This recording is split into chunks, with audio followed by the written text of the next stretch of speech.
हाल ही में हुए महाराष्ट्र के चुनाव को लेकर विपक्षी पार्टियों और जनता के मन में भी कंफ्यूजन पैदा हो गया है। कुछ लोग तो बड़े विश्वास के साथ कहते हैं कि ईवीएम में गड़बड़ी हुई है।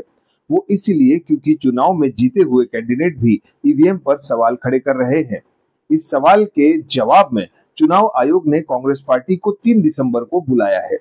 एक वीडियो हमारे पास भी आया है जिसमें ईवीएम के ट्रांसमिशन को कैसे इंटरसेप्ट करके ईवीएम हैक किया जाता है, इसका पूरा सच बताया गया है। तहलका न्यूज इंडिया इस वीडियो की सत्यता की पुष्टि नहीं करता, लेकिन आप भी देखिए कैसे बड़ी चालाकी से टेक्नोलॉजी का इस्तेमाल करके जनता को बेवकूफ बनाया जा रहा है। ये व्यक्ति भारतीय मूल का लगता है, लेकिन ये हमारे देश के बाहर कहीं से ये सब कर रहा है।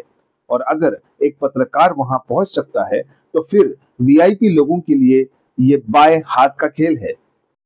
नमस्कार, मैं हूं बिलाल शेख और आप देख रहे हैं तहलका न्यूज इंडिया। 15-975-2600 नहीं इधर I frame on I am receiving the call okay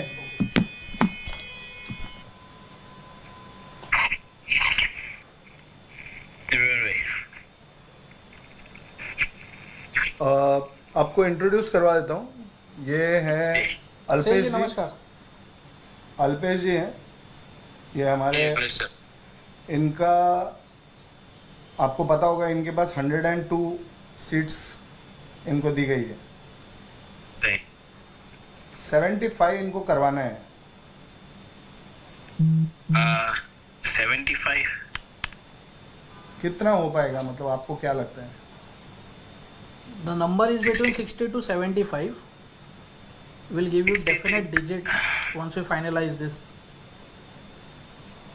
63 होंगे आपके यहाँ। 63 आप बोल रहे हो कि कंफर्म हो जाएगा? हाँ 63 कंफर्म होगा। बट 63 जो हम नाम देंगे वही ना?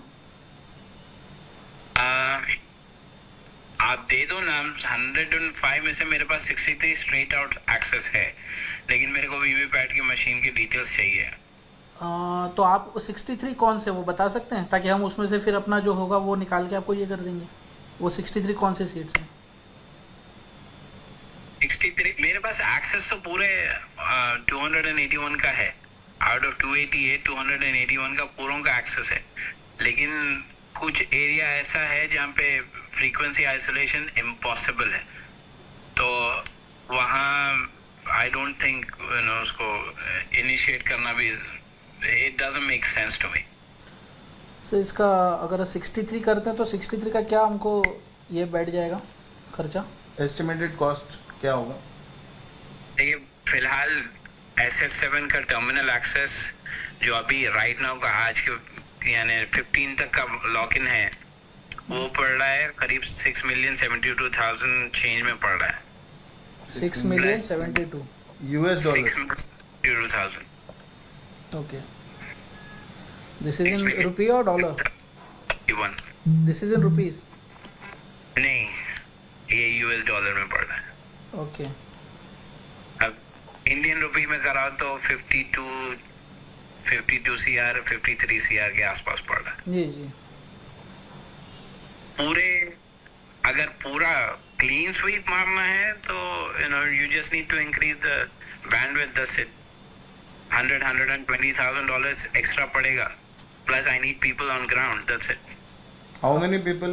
आपने हमसे 20 लोग मांगे थे। 60 to 64 लोग चाहिए होंगे मेरे। 60 to 64 मतलब इनका क्या रोल होगा, या ये किस लिए, आप कैसे आपको हेल्प कर सकेंगे? Isolate the signal. ओके। अब इंडिया में 2G नेटवर्क नहीं रहा, सारे 4G 5G पे है, तो 2G नेटवर्क को आइसोलेट करने के लिए I need frequency between 102 and 150। तो ये लोग हम आपको देंगे या आपके रहेंगे? हाँ, ये 60 to 64 पीपल आप लेंगे, चूज करेंगे, आपके रहेंगे या हम आपको प्रोवाइड करें? उसमें कुछ नहीं है। I need someone to carry a phone and access the application, a particular application which will scan the area and come up with that, okay, which frequency which we can isolate. एक frequency police का radio use करता है, walkie talkie का जो network है और उसी के लगभग वही शॉर्ट वेव के ड्यूरेशन में ईवीएम की फ्रीक्वेंसी मैच होती है। So I need to isolate that के ओके किसी के साथ इंटरसेप्ट ना हो जाए। तो उसके लिए मेरे को आइसोलेट करने के लिए I need to scan the frequency. आपको ईवीएम की क्या डिटेल्स चाहिए एग्जैक्टली? ईवीएम की एग्जैक्टली क्या डिटेल्स चाहिए आपको? मैं तो प्रोवाइड करवाता हूँ। रैंडमाइजेशन के बाद कंट्रोल यूनिट, बैलेट यूनिट और वीवीपैट कौन से पोलिंग स्टेशन पे जाएगा, ओके, वो एक पीडीएफ में आता है। और उसके सीक्वेंस भी होता है। देखिए ईवीएम सबसे बड़ा जो चैलेंज है कैंडिडेट सीक्वेंस आइडेंटिफिकेशन नंबर। हर पार्टी का एक यानी नेशनल पार्टी है जैसे कांग्रेस है तो कांग्रेस का सीक्वेंस शुरू होता है INNP से शुरू होता है, बीजेपी का INBP से शुरू होता है, रीजनल पार्टी है तो रीजनल पार्टी का अलग शुरू होता है। तो हर कैंडिडेट का उसके साथ सीक्वेंस जुड़ता है।